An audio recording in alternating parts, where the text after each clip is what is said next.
আসসালামু আলাইকুম।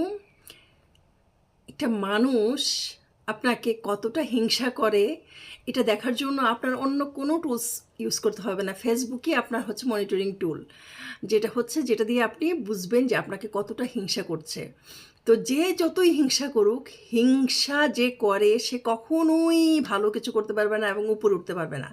সে শুধু হিংসাই করবে। মানুষের ভালো কিছু দেখলে, সাফল্য কিছু দেখলে, বা অর্জন দেখলে তার হিংসায় জ্বলে পুড়ে মরে যাবে। তো আমাদের যাদেরকে হিংসা করে যারা, তাদের উচিত হাসি মুখে শুধু অবজার্ভ করা এবং খুব খুশি হওয়া মনে মনে যে সে যে হিংসাটা করছে এটার জন্য সেই দায়ী হবে এবং আল্লাহ হিংসাকারীকে পছন্দ করেন না। সো সে যদি হিংসা করে, করুক না।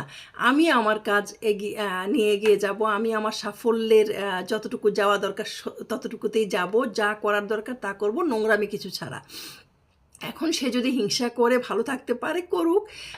দেখবেন আপনাকে হিংসা করতে করতে জ্বলে পুড়ে মরে যাবে, কিন্তু কোনো দিন প্রকাশও করতে পারবে না। কিন্তু এই হিংসাটা না সে মানে ইচ্ছা করেই যে করে তা না, এটা জন্মগতভাবে পেয়ে আসছে, অথবা যে কোনো কারণেই হোক আর কি। মানে কেন যেন অন্যের ভালোটা নিতে পারে না। তো অন্যের ভালো যে নিতে পারে না, আল্লাহ তাকে কখনো ভালো কিছু প্রতিদান দেয় না।